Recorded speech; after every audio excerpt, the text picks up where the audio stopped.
Good morning ಎಲ್ಲರಿಗೂ. Okay, ಇವತ್ತು full day ನಾನು ನಿಮ್ಮ ಜೊತೆ ಇದ್ದೀನಿ. ಸುಮಾರು ಕೆಲಸ ಪ್ಲ್ಯಾನ್ ಮಾಡಿದ್ದೇನೆ ಇವತ್ತು. ಮನೆಯದ್ದು ಕೆಲವು ಕೆಲಸ ಆಗಲಿಕ್ಕೆ ಉಂಟು ನನಗೆ.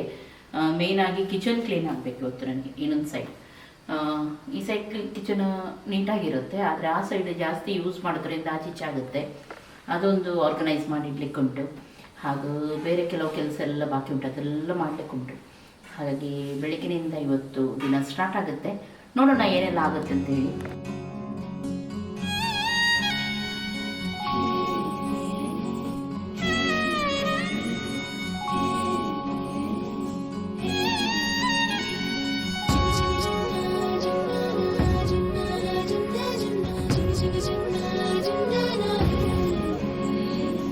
రెండు దిక్కులో కటాయే లోకమంతా రంగులాయే రేయి పగలు ఏకమాయే ప్రాణమంతా పండగాయే మన్ను మిన్ను బియ్యాన్ని పొంది నిండు అందాలు చెంది. ಓಕೆ, ಇದೊಂದು ಎಲ್ಲ ಕ್ರಿಸ್ಮಸ್ ಇದು ಇಟ್ಟಾಯ್ತು. ಇದೊಂದು ಸಂತೆ ಇಲ್ಲೇ ಬೆಳೀತು, ಇದಕ್ಕೀಗ ತೆಗೆದು ಇಡಬೇಕು. ಹೀಗೆ ಮರ್ತೋಯ್ತಾ ಇದು. ಮತ್ತೆ ಕ್ರಿಸ್ಮಸ್ಸಿಗೆ ತೆಗೆದ್ರೆ ಆಯ್ತು ಇದನ್ನು. ನಮ್ಮದು ಸಣ್ಣ ಮಿನಿ ಕ್ರಿಸ್ಮಸ್ ಟ್ರೀ ಇದು. ನೆಕ್ಸ್ಟ್ ಇನ್ನೊಂದೇನೆಂದರೆ, ಬೆಳಿಗ್ಗೆ ಒಂದು ರೌಂಡ್ ಎಲ್ಲ ಕಡೆ ತಿರುಗಾಡಿ ಆಯಿತು. ಗಿಡ ಬಿಡ ಎಲ್ಲರ ಜೊತೆ ಆಟ ಆಡಿ ನೋಡಿ ಎಲ್ಲ ಆಯಿತು. ಇನ್ನು ಮೇಯ್ನಾಗಿ ನಾನು ಬೆಳಿಗ್ಗೆ ಮಾಡೋದು ಬ್ರೇಕ್ಫಾಸ್ಟಿಂದ ಮೊದಲು ಕೆಲವೊಮ್ಮೆ ಬ್ರೇಕ್ಫಾಸ್ಟ್ ಬೇಗ ಮಾಡ್ತೀನಿ, ಯಾಕೆಂದರೆ ಲೇಟಾಗಿದ್ದರೆ ಎಲ್ಲ ಬ್ರೇಕ್ಫಾಸ್ಟ್ ಮೊದಲು ಮಾಡ್ತೀನಿ. ಆದರೆ ಸ್ಕಿನ್ ಕೇರ್ ಮಾಡೋದು ಮಾತ್ರ ಮರೆಯೋದಿಲ್ಲ. ಬ್ರೇಕ್ಫಾಸ್ಟ್ ಆದಮೇಲೆ ಇರಲಿ ಆಮೇಲೆ ಇರಲಿ, ಕೆಲವೊಮ್ಮೆ ಈವ್ನಿಂಗ್ ಕೂಡ ಮಾಡಿದ್ದುಂಟು. ಹಾಗಾಗಿ ಅದು ನಾನು ಯಾವಾಗಲೂ ಹೇಳೋದು ನಿಮಗೆ, ನಾವು ಹೆಂಗಸರು ಯಾವಾಗಲೂ ಚೆನ್ನಾಗಿರಬೇಕು, ನಮ್ಮ ಸ್ಕಿನ್ನನ್ನು ನಾವು ಚೆನ್ನಾಗಿಡಬೇಕು. ಬೇರೆಯವರ ಸ್ಕಿನ್ ನೋಡಿ ಇಷ್ಟು ಚೆನ್ನಾಗಿದ್ರೆ ಅವರ ಸ್ಕಿನ್ ಅಂತ ಹೇಳೋದಕ್ಕಿಂತಲೂ ನಾವು ಕೂಡ ನಮ್ಮ ಸ್ಕಿನ್ನಿನ ಸ್ವಲ್ಪ ಕೇರ್ ತಗೊಂಡ್ರೆ ಅವರಾಗೆ ಸ್ಕಿನ್ ನಮಗೆ ಕೂಡ ಬರುತ್ತೆ. ನೀವು ಇವಾಗ ಕೊರಿಯಾದವರ ಸ್ಕಿನ್ ನೋಡಿರ್ಬೋದು, ಎಷ್ಟು ಚೆನ್ನಾಗಿರುತ್ತೆ, ಎಷ್ಟು ಒಳ್ಳೆದು, ಅದರ ಶೈನ್ ಆಗಿರುತ್ತೆ. ಅವರಾಗೆ ಸ್ಕಿನ್ ನಮಗೆ ಯಾಕಿಲ್ಲ ಅಂತೇಳಿ ನಾವು ಯಾವಾಗಲೂ ಯೋಚನೆ ಮಾಡ್ತೀವಿ. ಯಾಕೆಂದರೆ ಅವರು ನಾವೇನು ಮಾಡ್ತೀವಿ, ಅವರು ಯಾವ ಇಂಗ್ರೀಡಿಯೆಂಟ್ಸ್ ಯೂಸ್ ಮಾಡ್ತಾರೆ ನೋಡಿ, ಅದು ಯೂಸ್ ಮಾಡಿದ್ರೇನೆ ಅಲ್ವಾ ನಮಗೂ ಕೂಡ ಬೆಟರ್ ರಿಸಲ್ಟ್ ಬರೋದು. ನಾವು ನಮ್ಮದು ನಾರ್ಮಲಿ ಅದು ಇದು ಏನಾದರೂ ಯೂಸ್ ಮಾಡ್ತೀವಿ, ಅದರಲ್ಲಿ ಏನಾಗುತ್ತೆ, ನಮ್ಮ ಸ್ಕಿನ್ ಅಷ್ಟು ಚೆನ್ನಾಗಿ ಬರೋದಿಲ್ಲ. ಹಾಗಾಗಿ ಇವಾಗ ಯಾವುದೇ ರೀತಿಯ ಚಿಂತೆ ಬೇಡ. ಕೊರಿಯಾದವರು ಏನು ಯೂಸ್ ಮಾಡ್ತಾರೆ ನೋಡಿ ತಮ್ಮ ಸ್ಕಿನ್ ಕೇರಿಗೆ, ಆ ಇಂಗ್ರೀಡಿಯೆಂಟ್ಸ್ ಇದ್ದೇ ನಮಗೆ ಕೆಲವು ಇವಾಗ ಪ್ರಾಡಕ್ಟ್ಸ್ ಇಂಡಿಯಾದಲ್ಲಿ ಸಿಗುತ್ತೆ. ಅದನ್ನು ನಾವು ಯೂಸ್ ಮಾಡಿದ್ರೆ ನಮ್ಮ ಸ್ಕಿನ್ ಕೂಡ ಅವರಾಗೆ ಆಗುತ್ತೆ. ಹಾಗಾಗಿ ಇವಾಗ ತೋರಿಸ್ತೀನಿ ನಾನು, ಬನ್ನಿ. ನನ್ನ ಹತ್ರ ಇದೆ pure origin Korean vitamin C bright boosting kit. ಹೇಗೆ ಯೂಸ್ ಮಾಡೋದು ಒಂದೊಂದಾಗಿ ನೋಡೋಣ. ಫಸ್ಟಿಗೆ ನಾನು Korean vitamin C bright boosting face wash ಅನ್ನು ಯೂಸ್ ಮಾಡ್ತೀನಿ. ಇದರಲ್ಲಿ ವಿಟಮಿನ್ ಸಿ, ಮೈಕ್ರೋ ಬೀಟ್ಸ್ ಹಾಗೂ ಯೂಸ್ ಲೆಮನ್ ಇದೆ. ಇದು ನಿಮ್ಮ ಸ್ಕಿನ್ನನ್ನು ಡೀಪ್ ಕ್ಲೀನ್ ಮಾಡುವುದಲ್ಲದೆ ಇದರಲ್ಲಿರುವ ಮೈಕ್ರೋ ಬೀಟ್ಸ್ ನಿಮ್ಮ ಸ್ಕಿನ್ನಿನ ಡೆಡ್ ಸ್ಕಿನ್ ಎಲ್ಲ ತೆಗೆದು ಸ್ಕಿನ್ನಿಗೆ ಒಳ್ಳೆ ಗ್ಲೋ ಕೂಡ ಕೊಡುತ್ತೆ. ಸ್ಕಿನ್ ಮೇಲೆ ಇರುವ ಡಲ್ನೆಸ್ ಎಲ್ಲ ತೆಗೆದು ಇನ್ಸ್ಟಂಟ್ ಆಗಿ ಬ್ರೈಟ್ ಬೂಸ್ಟ್ ಮಾಡುತ್ತೆ. Next, Korean vitamin C bright boosting face serum. ಇದರಲ್ಲಿ 20 ಪಟ್ಟು ನ್ಯಾಚುರಲ್ ಕೊರಿಯನ್ ವಿಟಮಿನ್ ಸಿ ಹಾಗೂ ಯೂಸು ಲೆಮನ್ ಇದೆ. ಇದು ಬೇರೆ ಸಿರಮ್ಗಿಂತ 20 ಪಟ್ಟು ಜಾಸ್ತಿ ಕೆಲಸ ಮಾಡುತ್ತೆ. ನಿಮ್ಮ ಮುಖದಲ್ಲಿರುವ ಫೇಡ್ನೆಸ್, ಡಾರ್ಕ್ ಸ್ಪಾಟ್ ಎಲ್ಲ ತೆಗೆದು ಸ್ಕಿನ್ ಅನ್ನು ಬ್ರೈಟ್ ಮಾಡುತ್ತೆ ಹಾಗೂ ಸ್ಕಿನ್ ಅನ್ನು ಯಾವಾಗಲೂ ಹೈಡ್ರೇಟ್ ಮಾಡಿ ಇಡುತ್ತೆ. ನೆಕ್ಸ್ಟ್, ಇವಾಗ Korean vitamin C bright boosting face serum cream. ಇದು 10 ಪಟ್ಟು natural Korean vitamin C serum ಹಾಗೂ ಯೂಸ್ ಲೆಮನ್ ಇಂದ ಮಾಡಿದ್ದಾರೆ.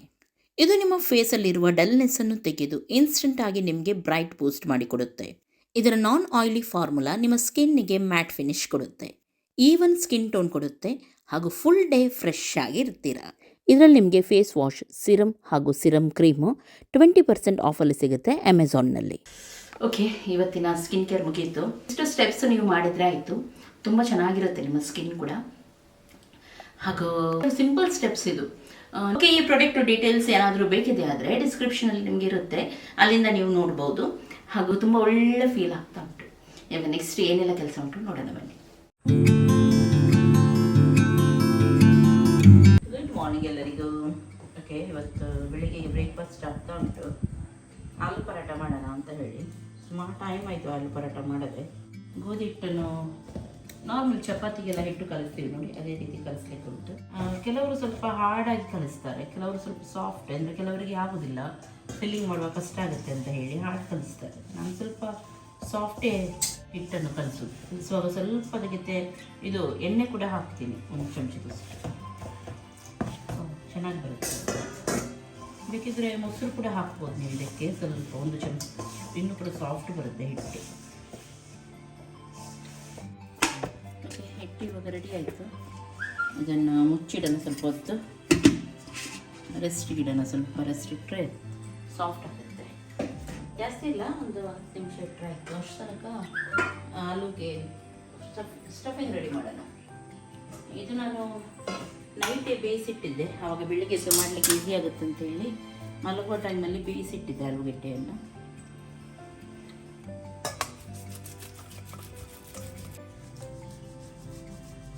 ಸ್ವಲ್ಪ ಜಿಂಜರ್ ಕೂಡ ಕ್ರಷ್ ಮಾಡಿ ಹಾಕ್ತಾ ಇದ್ದೀನಿ ಇದಕ್ಕೆ. ಸ್ವಲ್ಪ ಹಾಕಿದರೆ ಸಾಕು. ಕೆಲವರಿಗೆ ಜಿಂಜರ್ ಫ್ಲೇವರ್ ಇಷ್ಟ ಇರುತ್ತೆ, ಕೆಲವರು ಇಷ್ಟ ಇರಲ್ಲ. ಕೆಲವರು ಬಾಜಿ ರೀತಿ ಮಾಡಿ ಒಗ್ಗರಣೆ ಅದೆಲ್ಲ ಕೊಟ್ಟು ಕೂಡ ಮಾಡ್ತಾರೆ. ನಾನು ಇಲ್ಲಿ ಡೈರೆಕ್ಟಾಗಿ ಮಾಡ್ತಾಯಿದ್ದೀನಿ. ಹಾಗೆಲ್ಲ ಮಾಡಲಿಕ್ಕೆ ಹೋದರೆ ಕೆಲವೊಮ್ಮೆ ಇದು ಉಂಟಲ್ಲ ಸ್ಟಫಿಂಗ್ ನೀರಾಗುತ್ತೆ. ಇದು ನಮಗೆ ಸ್ವಲ್ಪ ಗಟ್ಟಿ ಬೇಕು. ನೀರಾದರೆ ಮತ್ತೆ ಮಾಡಲಿಕ್ಕೆ ತುಂಬ ಕಷ್ಟ ಆಗುತ್ತೆ. ಇದಕ್ಕೆ ಸ್ವಲ್ಪ ಆನಿಯನ್ ಹಾಗೂ ಹಸಿಮೆಣಸಿನ್ಕಾಯಿ, ಕೊತ್ತಂಬರಿ ಸೊಪ್ಪು ಹಾಕೋಣ. ಆಮೇಲೆ ಸ್ವಲ್ಪ ರುಚಿಗೆ ತಕ್ಕಷ್ಟು ಉಪ್ಪು. ಕೆಲವರು ಚಾಟ್ ಮಸಾಲ, ಜೀರಾ ಮಸಾಲ ಇದೆಲ್ಲ ಹಾಕ್ತಾರೆ, ಅದು ಬೇಕಿದ್ರೆ ನೀವು ಹಾಕ್ಬೋದು. ಉಪ್ಪು,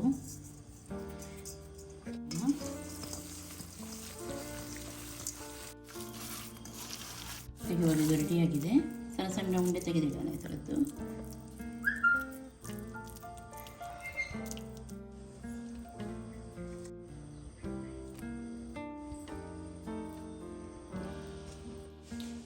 ಸ್ವಲ್ಪ ಮೊಸರು ಮತ್ತು ಎಂತ ಗೊತ್ತುಂಟ, ಅದಕ್ಕೆ ಸ್ವಲ್ಪ ಸಕ್ಕರೆ ಹಾಕ್ತೀನಿ. ಕೆಲವರು ಡೈರೆಕ್ಟ್ ಖಾಲಿ ಮೊಸರಲ್ಲಿ ಮಾಡ್ತಾರೆ. ನನಗೆ ಸ್ವಲ್ಪ ಸಕ್ಕರೆ ಇದ್ದರೆ ಅದಕ್ಕೆ ನೆನೆಯಲಿಕ್ಕೆ ಚೆನ್ನಾಗಾಗುತ್ತೆ ಪರೋಟಕ್ಕೆ. ನಾನು ಅದನ್ನೇ ಮಾಡ್ತಾ ಇದ್ದೀನಿ.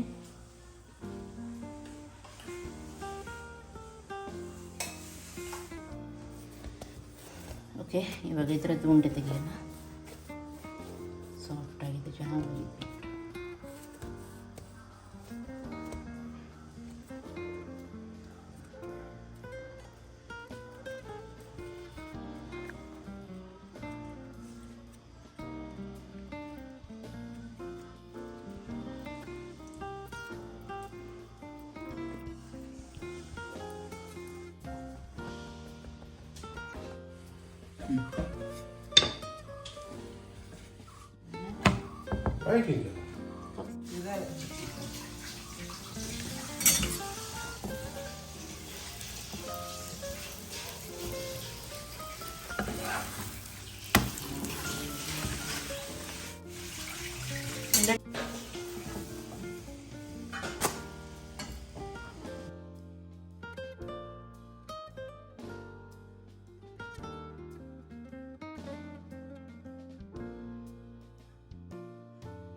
ಓಕೆ, ಇವತ್ತಂದರೆ ಬೆಳಿಗ್ಗೆ ಅದೇ ಬ್ರೇಕ್ಫಾಸ್ಟ್ ಆದಮೇಲೆ ಇದು ಮಾಡಿದ್ವಿ, ಪಾಲಕ್ ಸೊಪ್ಪು ಸ್ವಲ್ಪ ಇದು ಹಾಕಿ, ಎಂತ ಆಲೂಗೆಡ್ಡೆ ಹಾಕಿ, ಅದೇ ಮತ್ತು ಗಂಜಿ ಅದರೊಂದಿಗೆ. ಯಾಕೆಂದರೆ ನನಗೆ ಇವತ್ತು ಸ್ವಲ್ಪ ಕಿಚನೆಲ್ಲ ಇಲ್ಲಿ ಕ್ಲೀನ್ ಮಾಡಿಕೊಂಡು ವಾರ್ಡ್ರೋಬ್ಸ್ ಎಲ್ಲ ಕ್ಲೀನ್ ಮಾಡಿ ಇಡಬೇಕು. ಎಂತಿದ್ರೆ ಅದು ಮತ್ತೆ ತುಂಬ ಗಲೀಜಾದಮೇಲೆ ಕ್ಲೀನ್ ಮಾಡಲಿಕ್ಕೆ ಹೋದರೆ ತುಂಬ ನಮಗೆ ಕಷ್ಟವೂ ಆಗುತ್ತೆ. ಹಾಗೆ ಸ್ವಲ್ಪ ಸ್ವಲ್ಪ ಆಚೀಚೆ ಹಾಕುವಾಗ ಅದನ್ನು ಸ್ವಲ್ಪ ಆರ್ಗನೈಸ್ ಮಾಡಿ ಇಡೋಣ ಅಂತೇಳಿ ಫಸ್ಟ್ ಇವತ್ತು ಈ ಕಿಚನ್ ಮಾಡ್ತಾಯಿದ್ದೀನಿ ನಾನು. ಅಲ್ಲಿ ಸ್ವಲ್ಪ ಇರೋದು, ಹಾಗೂ ಅಮ್ಮ ಕೂಡ ಇಲ್ಲ ಅಲ್ವಾ, ಹಾಗಾಗಿ ಜಾಸ್ತಿ ಇದು ಅಷ್ಟು ಯೂಸ್ ಆಗೋದಿಲ್ಲ. ಹಾಗೆ ನಾನು ಇದನ್ನು ಸ್ವಲ್ಪ ಕ್ಲೀನ್ ಮಾಡಿ ಆರ್ಗನೈಸ್ ಮಾಡಿ ಇಡೋಣ ಅಂತೇಳಿ ಇಳಿಸಿದ್ದೀನಿ. ಆಚೀಚೆ ಆಗಿದೆ ಎಲ್ಲ.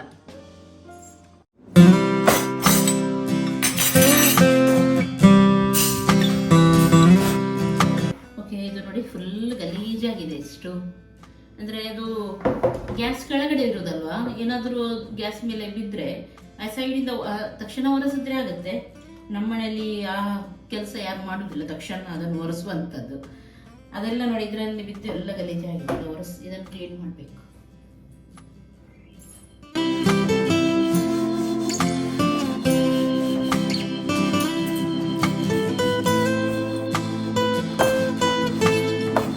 ಓಕೆ, ಇದು ನೋಡಿ ಕ್ಲೀನ್ ಆಯಿತು. ಇವಾಗ ಇದನ್ನು ಸೆಟ್ ಮಾಡೋಣ. ಫಸ್ಟ್ ಒಂದೊಂದು ಎಲ್ಲ ತೆಗೆದು ನಾನು ಒಂದೊಂದು ಇದರಿಂದ ಸೆಟ್ ಮಾಡ್ತಾ ಬರ್ತೀನಿ, ಅವಾಗ ಈಸಿ ಆಗುತ್ತೆ ನನಗೆ.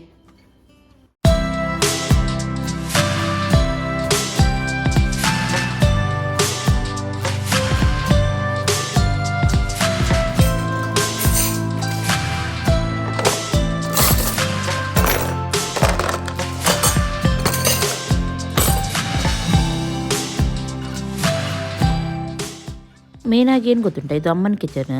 ಹಾಗಾಗಿ ಎಲ್ಲ ಬಾಕ್ಸ್, ಸಣ್ಣ ಪುಟ್ಟ ಪ್ಲಾಸ್ಟಿಕ್ ಇದ್ದರೆ ಎಲ್ಲವನ್ನು ತೆಗೆದಿಡ್ತಾರೆ. ನಿಮಗೆ ಗೊತ್ತುಂಟು, ಮನೆಯಲ್ಲಿ ಹಿರಿಯರಿದ್ದರೆ ಇದೇ ಕೆಲಸ ಮಾಡಿದವರು ಸಣ್ಣ ಸಣ್ಣ ಪ್ಲಾಸ್ಟಿಕ್ ಏನು ಸಿಕ್ಕಿದ್ರು ಅದನ್ನು ತಂದು ಇದರೊಳಗೆ ಹಾಕಿಬಿಡ್ತಾರೆ. ಹಾಗಾಗಿ ಡೈಲಿ ಕ್ಲೀನ್ ಮಾಡಬೇಕಾಗತ್ತೆ. ಆದರೆ ನಾನು ಇಲ್ಲಿ ಡೈಲಿ ಮಾಡಲ್ಲ, ಕೆಲವೊಮ್ಮೆ ಯಾವಾಗ ಹೆಚ್ಚಾಗಿ ಬರ್ತೀನಿ ನೋಡಿ ಆವಾಗೊಮ್ಮೆ ಕ್ಲೀನ್ ಮಾಡಿನೇ ಬಿಡ್ತೀನಿ. ಯಾಕೆಂದರೆ ನನಗೆ ಅದು ನೋಡಿದ ತಕ್ಷಣ ಕ್ಲೀನ್ ಆಗಬೇಕು, ಇಲ್ದ್ರೆ ಕಿರಿಕಿರಿ ಆಗುತ್ತೆ. ಓಕೆ, ಇವಾಗ ಪ್ಲೇಟಿಗೆ ಈ ರೀತಿ ಇದೆಲ್ಲ ನಾನು ಐಕ್ಯದಿಂದ ತೊಗೊಂಡು ಬಂದೆ. ಸ್ಟ್ಯಾಂಡ್ಸ್ ಎಲ್ಲ ನನ್ನ ಹತ್ರ ಆಲ್ರೆಡಿ ಇತ್ತು. ನನ್ನ ಹೊಸ ಕಿಚನ್ ಇನ್ನೊಂದು ಉಂಟು ನೋಡಿ, ಅದಕ್ಕೆ ತೊಗೊಂಡು ಬಂದಿದ್ದು. ಸುಮಾರು ಉಳಿದಿತ್ತು, ಇನ್ನೂ ಕೂಡ ಕೆಲವು ಇದೆ. ಹಾಗಾಗಿ ಇಲ್ಲಿ ನಾನು ಅದನ್ನೆಲ್ಲ ಹಾಕ್ತಾಯಿದ್ದೀನಿ. ಓಕೆ, ಇವಾಗ ಬೇಗನೆ ಸೆಟ್ ಮಾಡಿಬಿಡೋಣ ಎಲ್ಲವನ್ನು ಕೂಡ. ರಾಯ್ ಕೂಡ ನನಗೆ ಹೆಲ್ಪ್ ಮಾಡ್ತಾ ಇದ್ದಾನೆ. ಎಲ್ಲಿಂದ ಡ್ಯಾಡಿ? ಯಾವ ಹೋಟೆಲ್? ಅವರಿಂದನಾ? ಒಂದು ಇವತ್ತು ಇದು ಸಿಕ್ತು, ಕಂಪ್ಲೀಷನ್ ಸರ್ಟಿಫಿಕೇಟ್ ಸಿಕ್ತು. ಆ ಲೆಕ್ಕದಲ್ಲಿ ಡ್ಯಾಡಿಂದು ಪಾರ್ಟಿಯಾ ಅಥವಾ ಮಗ ಕೊಡಬೇಕಾ? ಇದರದ್ದು ನನ್ನ ಹತ್ರ ಇದೆ, ಮಗ ಕೊಡಬೇಕು. ಪಾರ್ಟಿ ಅಲ್ಲ, ನನ್ನ ಹತ್ರ ಎಲ್ಲಿ ಉಂಟಾ? ಮಗ ಕೊಡೋದು ನಾನು ಎಂತ ಮಾಡ್ಬೋದು? ನಾನು ದುಡಿಯುವಾಗ ನಾನು ಮಗನ ಸಾಕಿದ್ದೇನೆ, ಈಗ ಅವನು ಸಾಕಬೇಕು. Kidney touching. Kidney touching.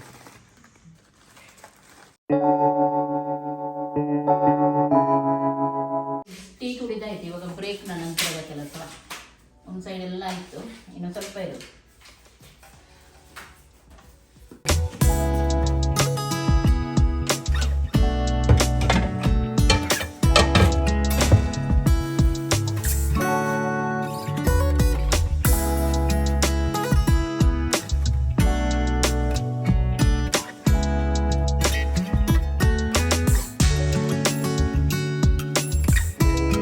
ಆಯಿತು ಫುಲ್ ಕೆಲಸ ಎಲ್ಲ ಮೇಲಿಂದ ಕೆಳಗೆ ನನಗೆಲ್ಲ ಕ್ಲೀನಿಂಗ್ ಆಯಿತು.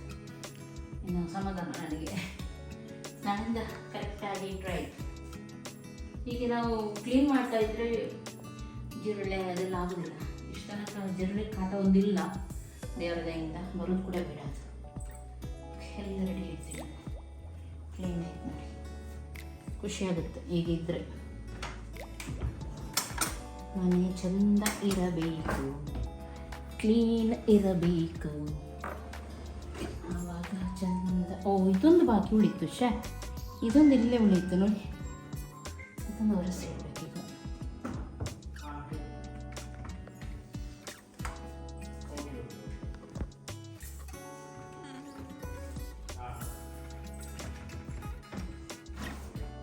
ಎಲ್ಲ ನೀಟ್ ಅಲ್ಲಲ್ಲಿ ಕಾಣುತ್ತೆ. ಎಷ್ಟು ಬೇಕು ಅಷ್ಟು ಮಾತ್ರ, ಯಾಕೆಂದರೆ 2 ಕಿಚನ್ ಇರೋದ್ರಿಂದ ಸ್ವಲ್ಪ ನಾವು ಅಲ್ಲಿ ಇಟ್ಟಿದ್ದೀವಿ. ಇಲ್ಲಿ ಏನಿದೆ, ಇಲ್ಲಿದೆ ಅಷ್ಟೇ. ಆದಷ್ಟು ತುಂಬಿಸಿಡುವುದಕ್ಕಿಂತ ಸ್ವಲ್ಪ ಎಷ್ಟು ನಮಗೆ ಬೇಕು ಅಗತ್ಯಕ್ಕೆ ಅಷ್ಟು ಮಾತ್ರ ಇಟ್ಟರೆ ತುಂಬ ಒಳ್ಳೆಯದು. ಸುಮ್ಮನೆ ಓವರಾಗಿ ಯಾಕೆ ಲೋಡ್ ಮಾಡೋದಿಲ್ಲ. ಅದಕ್ಕೆ ಅಷ್ಟು ಇರಲಿಲ್ಲ, ನಾವೆಲ್ಲ ಸ್ವಲ್ಪ ಓಪನ್ ಇಟ್ಟಿದ್ದೀವಿ. ಉಳಿದದ್ದು ಇನ್ನೊಂದು ಕಿಚನ್ ಇರೋದ್ರಿಂದ ಕೆಲವು ವಸ್ತು ಎಲ್ಲ ಆ ಕಿಚನಲ್ಲಿದೆ. ನನಗೆ ಅಲ್ಲಿಗೆ ಅಡುಗೆಗೆ ಹೊಸತ್ತು ವಸ್ತು ಇಲ್ಲ, ಸಿಂಪಲ್ ಇಲ್ಲಿ ವಸ್ತು ಎಲ್ಲ ಇಲ್ಲಿದೆ. ಹಾಗೆ ಎರಡು ಕೂಡ ಡಿವೈಡ್ ಇನ್ ರೂಮ್. ಓಕೆ, ನಿನ್ನೆದ್ದು ಕೆಲವು ಗಿಡ ತೊಗೊಂಡು ಬಂದ್ವಿ ಅಲ್ವಾ. ಈಗ ನಮಗೆ ಸ್ವಲ್ಪ ಫ್ರೂಟ್ಸ್ ಗಿಡ ಬೇಕು. ಡ್ಯಾಡಿ ಬೊಬ್ಬೆ ಹಾಕ್ತಾಯಿದ್ರು, ಫ್ರೂಟ್ಸ್ ಗಿಡ ಯಾವ್ದು ತೊಗೊಂಡು ಬರಲಿಲ್ವ ಅಂತ. ಅದಕ್ಕೆ ಫ್ರೂಟ್ಸ್ ಗಿಡ ಸ್ವಲ್ಪ ದೊಡ್ಡ ಸೈಜ್ ಇದ್ದು ಬೇಕಂತ ಹೇಳ್ತಾಯಿದ್ರು. ಹಾಗೆ ಅದು ತರಲಿಕ್ಕೆ ಹೋಗ್ತಾ ಇದ್ವಿ, ನೋಡೋಣ ಎಲ್ಲಿ ಸಿಗುತ್ತೆ ಅಂತ ಹೇಳಿ.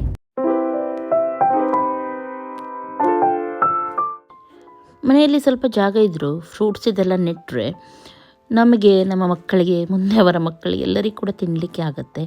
ಹಾಗಾಗಿ ಫ್ರೂಟ್ಸ್ ಇದು ಕೆಲವು ಗಿಡವನ್ನು ನಾನು ನೆಡೋಣ ಅಂತೇಳಿ ಎನಿಸಿದ್ದೀವಿ. ಫ್ರೂಟ್ಸ್ ಇದು ಗಿಡ ತಗೊಂಡ್ವಿ. ಯಾವುದು ರಮೋಟಾಮು, ಮಿಲ್ಕ್ ಫ್ರೂಟು, ಮತ್ತೆಂತ ಹಲಸಿನದು, ಮಾವಿನಕಾಯಿದು, ಮತ್ತು ಈಗ ಒಂದು ಚುಕ್ಕುದು ಬರ್ತಾ ಉಂಟು. ಅಷ್ಟಾಯ್ತಾ? ಹಾಂ, ಅಷ್ಟಾಯ್ತು. ಅಷ್ಟು ಬೇಕಾ? ಮತ್ತೊಂದು ಅವಕಾಡೋದೊಂದು.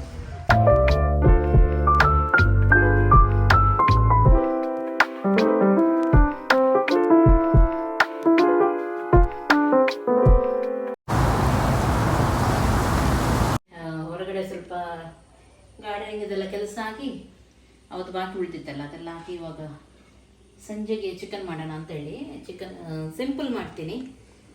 ಏನಿಲ್ಲ ಅದಕ್ಕೆ ಆಯಿಲ್ ಅದು ಏನು ಹಾಕೋದಿಲ್ಲ. ಟೊಮೆಟೊ, ಆನಿಯನ್, ಚಿಕನ್ ಎಲ್ಲ ಹಾಕಿ ಸ್ವಲ್ಪ ಬಾಫತ್ ಹಾಕಿದರೆ ತುಂಬ ಸೂಪರ್ ಆಗುತ್ತೆ.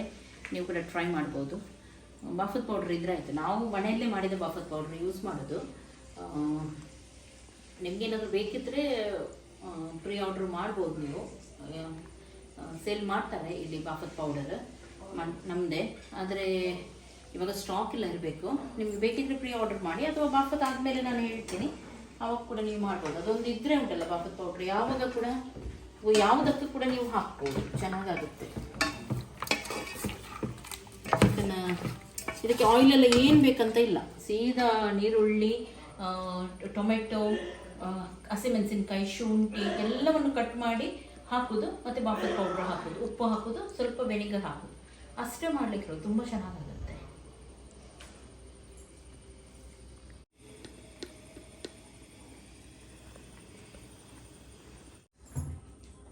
ಓಕೆ, ರೆಡಿ ಆಯ್ತು. ಇವಾಗ ಕೊತ್ತಂಬರಿ ಸೊಪ್ಪು ಒಂದು ರಾಶಿ ಹಾಕಿದ್ದೀನಿ. ಈಸಿಯಾಗಿ ಆಗಿ ಹೋಗುತ್ತೆ, ಚೆನ್ನಾಗಾಗುತ್ತೆ. ಇದು ಚಿಕನ್ ಗೊಜ್ಜು ರೀತಿ. ಬಿಸಿ ಬಿಸಿ ಹಾಲು ಕುಡಿತಾ ಇದ್ದೀನಿ ಇಷ್ಟೊತ್ತಿಗೆ. ಗಂಟೆ ಎಷ್ಟಾಯ್ತು ಈಗ? 1:30 ಅಷ್ಟು ಆಗ್ಬೋದು. 8:15ನಾ? ಒಂದು ನಿಮಿಷ ನೋಡುವ. ಸ್ನಾನಕ್ಕೆ ಹೋಗ್ಬೇಕು ಇನ್ನು. ಸಾಕಾಯಿತು, ಚಿಕನ್ ಎಲ್ಲ ಆಯಿತು. ಹಾಲು ಬಿಸಿ ಮಾಡಲಿಕ್ಕೆ ಇಟ್ಟಿದ್ದೆ. ಹಾಗೆ ಹಾಲು ಇಷ್ಟ ನನಗೆ, ಸ್ವಲ್ಪ ಕುಡಿಯೋಣ ಅಂತೇಳಿ. ಅರಶಿನ ಪೌಡ್ರ್ ಎಲ್ಲ ಹಾಕಿ ನೈಟ್ ಮಲಗುವಾಗ ಸ್ವಲ್ಪ ಕುಡಿದ್ರೆ ಇದೆಲ್ಲ ಒಳ್ಳೆ ನಿದ್ದೆನೂ ಬರುತ್ತೆ. ಹಾಗೂ ಕೈಕಾಲು ನೋವೆಲ್ಲ ಇರುತ್ತೆ ನೋಡಿ, ಅಂಥವ್ರಿಗೆಲ್ಲ ತುಂಬ ಒಳ್ಳೆಯದು.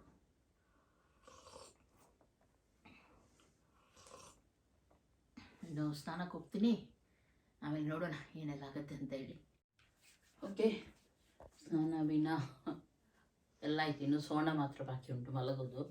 ಹಾಗೆ ಮಲಗೋ ಮೊದಲು ನಿಮಗೊಂದು ವಿಶ್ ಹೇಳಿ ಮಲಗೋಣ ಅಂಥೇಳಿ, ಗುಡ್ ನೈಟ್ ಹೇಳೋಣ ಅಂಥೇಳಿ. ನಂದು ಸ್ವರ ಕೂಡ ಹೋಗಿದೆ ಇವತ್ತು, ಏನು ಗೊತ್ತಿಲ್ಲ. ಇನ್ನೊಂದು, ಕೆಲವರು ನಾನು ಈ ರೀತಿ ಡ್ರೆಸ್ ಹಾಕುವಾಗ ಕೇಳ್ತಾ ಇದ್ರಿ. ಹೆಚ್ಚಾಗಿ ಕೆಲವೊಮ್ಮೆ ನಾನು ನೈಟಿಗೆ ಹಾಕೋದು. ಇವಾಗಂದರೆ ಮೊದಲು ನಾನು ಹೀಗೆ ಡ್ರೆಸ್ ಹಾಕ್ತಾ ಇರಲಿಲ್ಲ, ಸ್ಲೀವ್ಲೆಸ್ ಹಾಕ್ತಾಯಿದ್ದೆ, ಆದರೆ ಇಷ್ಟು ಇದೆಲ್ಲ ಹಾಕ್ತಾ ಇರಲಿಲ್ಲ. ಯಾಕೆಂದರೆ ಈಗ ಸ್ವಲ್ಪ ನನಗೆ ಕೈದು ಸ್ವಲ್ಪ ಪ್ರಾಬ್ಲಮ್ ಉಂಟು, ನಾನು ಹೇಳ್ತಾ ಇರ್ತೀನಿ ಯಾವಾಗಲೂ. ಇದು ಮೇಯ್ನಾಗಿ ನಾವು ಎಡಿಟಿಂಗ್ ಮಾಡ್ತೀವಿ ನೋಡಿ, ಅಲ್ಲಿಂದಲೇ ಸ್ಟಾರ್ಟ್ ಆಗೋದು. ಹೀಗೆ ಕೂತ್ಕೊಂಡು ಹಾಗೆ ಕೂತ್ಕೊಂಡು ಬಿದ್ದೆಲ್ಲ ಎಡಿಟಿಂಗ್ ಮಾಡ್ತೀವಿ ನೋಡಿ, ಅಲ್ಲಿಂದ ಕೈ ನೋವು ಎಲ್ಲ ಸ್ಟಾರ್ಟ್ ಆಗಿತ್ತು ಆವಾಗ. ಮತ್ತು ಅದು ಕೆಲವೊಮ್ಮೆ ಏನಾಗುತ್ತೆ ಅಂದರೆ ಸ್ವಲ್ಪ ಸ್ವೆಲ್ಲಿಂಗ್ ಬರುತ್ತೆ. ಆವಾಗ ನನಗೆ ಅದು ಇಲ್ಲಿ ಫಿಟ್ಟಿಂಗ್ ಡ್ರೆಸ್ ಏನಾದರೂ ಹಾಕಿದರೆ ಉಂಟು ನೋಡಿ, ತುಂಬ ಇನ್ನೂ ಕೂಡ ನೋವಾಗಲಿಕ್ಕೆ ಸ್ಟಾರ್ಟ್ ಆಗುತ್ತೆ. ಹಾಗಾಗಿ ನೈಟಾಗಿ ಹೆಚ್ಚಾಗಿ ನಾನೀಗ ಸ್ವಲ್ಪ ಸ್ಲೀವ್ಲೆಸ್ ಡ್ರೆಸ್ಸೇ ಹಾಕಿ ಮಲಗೋದು. ಹಾಗೂ ಇದು ಸ್ವಲ್ಪ ಕಂಫರ್ಟೇಬಲ್ ಕೂಡ ಎನಿಸುತ್ತೆ ನನಗೆ. ಇದು ನಾನು ಶಾಯಿವೆಯಿಂದ ಏನೋ ತೊಗೊಂಡು ಬಂದಿದ್ದು ಡ್ರೆಸ್ ತೊಗೊಂಡಿದ್ದು, ಚೆನ್ನಾಗಿದೆ. ನೈಟ್ ಹಾಕಿ ಮಲಗಿದರೆ ಕೂಲ್ ಆಗುತ್ತೆ, ಬೆಳಿಗ್ಗೆ ಎದ್ದು ಬೇಕಿದ್ರೆ ಚೇಂಜ್ ಮಾಡ್ಬೋದು. ಹಾಗೂ ಇನ್ನು ಕೆಲವರು ಎನಿಸ್ಬೋದು, ಶ್ರೀಮಂತ ಬಂದಾಗ ಅದೆಲ್ಲ ಕೆಲವ್ರದ್ದು ಹೇಳೋದುಂಟು, ಶ್ರೀಮಂತಿಗೆ ಬಂದಾಗ ಡ್ರೆಸ್ ಎಲ್ಲ ಕಮ್ಮಿ ಕಮ್ಮಿ ಆಗ್ತಾ ಬರ್ತಾ ಉಂಟು ಹಾಗೆ ಅಂತೇಳಿ. ಅದು ನಿಮ್ಮ ಥಿಂಕಿಂಗ್. ಕೆಲವರು ಏನು ಮಾಡ್ತಾರೆ, ಸ್ವಲ್ಪ ಅಪ್ಡೇಟ್ ಆಗ್ತಾರೆ. ಈಗ ಮೊದಲು ನಾವು ಇದ್ದಾಗೆ ಈಗಲೂ ಇರಬೇಕಾ? ಅಲ್ಲಲ್ವಾ. ಇವಾಗ ನಾವು ದುಡಿತಾ ಇದ್ವಿ, ನಮ್ಗೆ ಏನು ಬೇಕು ತಗೊಳ್ಳುವಷ್ಟು ಸಾಮರ್ಥ್ಯ ಇದೆ. ಹಾಗಾಗಿ ನಾವು ಸ್ವಲ್ಪ ಚೇಂಜ್ ಆಗ್ತೀವಿ, ಸ್ವಲ್ಪ ಅಪ್ಡೇಟ್ ಆಗ್ತೀವಿ. ಅದರಲ್ಲಿ ಯಾವುದೇ ತಪ್ಪಿಲ್ಲ, ಚೇಂಜ್ ಆಗೋದ್ರಲ್ಲಿ ಯಾವುದೇ ತಪ್ಪಿಲ್ಲ. ಮೊದಲು ಹೇಗೆ ಬಟ್ಟೆ ಹಾಕ್ತಿದ್ದೆ ಅದೇ ಹಾಕಿ ಎಷ್ಟು ಶ್ರೀಮಂತ ಆದರೂ ಅಥವಾ ಎಷ್ಟು ಹಣ ಬಂದು ದುಡಿತಾ ಇದ್ರು ಅದೇ ಹಾಕಬೇಕಂತ ಏನಾದರೂ ರೂಲ್ಸ್ ಇದೆಯಾ? ಇಲ್ಲ ಅಲ್ವಾ. ಅವರವರಿಗೆ ಏನೇನು ಇಷ್ಟ ಉಂಟು ಅದನ್ನು ಅವರು ಹಾಕ್ತಾರೆ. ಓವರ್ ಆಗಿ ಮಾಡಬೇಡಿ, ಅದು ನಾನು ಕೂಡ ಹೇಳ್ತೀನಿ. ಆದರೆ ನಮಗೆ ಯಾವುದರಲ್ಲಿ ಕಂಫರ್ಟೇಬಲ್ ಉಂಟು, ನಮಗೆ ಏನು ಆಸೆ ಉಂಟು ಅದನ್ನು ನಾವು ಮಾಡ್ಬೋದು.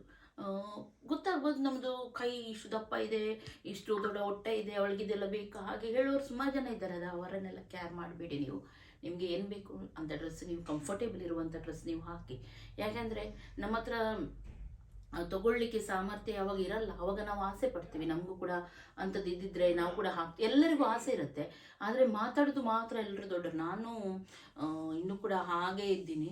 ನನಗೆ ಎಷ್ಟು ಹಣ ಬಂದರೂ ನಾನು ಮೊದಲು ಹೇಗಿದ್ದೆ ಹಾಗೆ ಹೇಳೋದು ಮಾತ್ರ. ಅವ್ರಿಗೆ ಕೂಡ ಆಸೆ ಇರುತ್ತೆ, ಆದರೆ ಅವರು ತೋರಿಸ್ಕೊಡಲ್ಲ ಅಷ್ಟೇ. ಅವರಿಗೆ ಆ ಧೈರ್ಯ ಇಲ್ಲ, ಅವರ ಲೈಫನ್ನು ಚೇಂಜ್ ಮಾಡುವಂಥ ಧೈರ್ಯನೇ ಅವರಿಗೆ ಇರಲ್ಲ. ಅದಕ್ಕೆ ಅವರು ಹಾಗೇ ಇರ್ತಾರೆ. ಹಾಗಾಗಿ ನಾನು ಹೇಳೋದು, ಅವರು ಏನು ಹೇಳ್ತಾರೆ ಇವರೇನು ಹೇಳ್ತಾರೆ ಅಂತ ಎನಿಸ್ಬೇಡಿ. ನೀವು ಲೈಫಲ್ಲಿ ನಾವು ಚೇಂಜ್ ಆಗಲೇಬೇಕು, ಬದಲಾವಣೆ ಮೇನ್ ಬರಲೇಬೇಕು ನಮ್ಮ ಲೈಫಲ್ಲಿ. ಅದೇ ಒಂದು ಜೀವನದ ಅರ್ಥನೇ ಅದು, ಬದಲಾವಣೆ ಆಗೋದು. ಯಾವ ರೀತಿ ಇದಾಗುತ್ತೆ ನೋಡಿ, ಒಂದು ಎಂತ ಗೊತ್ತುಂಟ, ವಾತಾವರಣ ಇರಲಿ ಅಥವಾ ಒಂದು ಸೀಸನ್ ಇರಲಿ, ಅದು ಕೂಡ ಬದಲಾಗ್ತಾ ಒಂದೇ ಇರುತ್ತಾ? ಸೆಕೆಗಾಲ ಆದರೆ ಸೆಕೆಗಾಲ ಇರುತ್ತಾ? ಇಲ್ಲಲ್ಲ, ಅದು ಕೂಡ ಚೇಂಜ್ ಆಗ್ತಾ ಇರುತ್ತೆ. ಹಾಗೆ ವಾತಾವರಣವೇ, ಪರಿಸರವೇ ಚೇಂಜ್ ಆಗುವಾಗ ನಾವು ಚೇಂಜ್ ಆಗೋದು ದೊಡ್ಡ ತಪ್ಪಲ್ಲ. ಹಾಗಾಗಿ ನಾನು ಹೇಳೋದು, ಈಗ ನೀವು ದುಡಿತಿದ್ದೀರಾ, ನಿಮ್ಮ ಹತ್ರ ಸಾಮರ್ಥ್ಯ ಉಂಟು, ನಿಮ್ಮ ಲೈಫನ್ನು ಚೇಂಜ್ ಮಾಡಲಿಕ್ಕೆ ಚೇಂಜ್ ಮಾಡಿ. ನಿಮ್ಮ ಜೊತೆ ನಿಮ್ಮ ಇದ್ದವರನ್ನು ಲೈಫನ್ನು ಕೂಡ ಚೇಂಜ್ ಮಾಡಿ. ಅದು ಬಿಟ್ಟು ನಾನು ಹಾಗೇ ಇದ್ದೆ, ಅದೇ ಮನೆಯಲ್ಲಿ ಇರಬೇಕು, ಹಾಗೇ ಇರಬೇಕು, ಅದೇ ಡ್ರೆಸ್ ಹಾಕಬೇಕು, ಅದೇ ಚಪ್ಪಲ್ ಹಾಕಬೇಕು ಅಂತ ಎಣಿಸಿದರೆ ಅದು ನಿಮ್ಮ ಥಿಂಕಿಂಗ್. ಕೆಲವ್ರದ್ದು ಹಾಗೆ ಇರುತ್ತೆ, ನೀವು ಹೇಗೆ ಬೇಕು ನೀವು ಇರ್ಬೋದು. ಹಾಗಂತೇಳಿ ಬೇರೆಯವ್ರು ಚೇಂಜ್ ಆಗುವಾಗ ಅದನ್ನು ನೀವು ಹೇಳೋದು ತಪ್ಪು, ಕಮೆಂಟ್ ಮಾಡೋದು ತಪ್ಪು. ನಿಮ್ಮ ಲೈಫನ್ನು ನೀವು ಚೂಸ್ ಮಾಡಿದ್ದೀರಾ, ಅವರ ಲೈಫನ್ನು ಅವ್ರು ಚೂಸ್ ಮಾಡ್ತಾರೆ, ಹಾಗೆ ಅದು. ಗೊತ್ತಾಯ್ತಲ್ಲ? ಓಕೆ, ಇವತ್ತಿನ ಭಾಷಣ ಇಷ್ಟಕ್ಕೆ ಸಾಕು. ಎಲ್ಲರಿಗೂ ಗುಡ್ ನೈಟ್. ಟಯರ್ಡ್ ಆಗಿದೆ ಇವತ್ತು ತುಂಬ.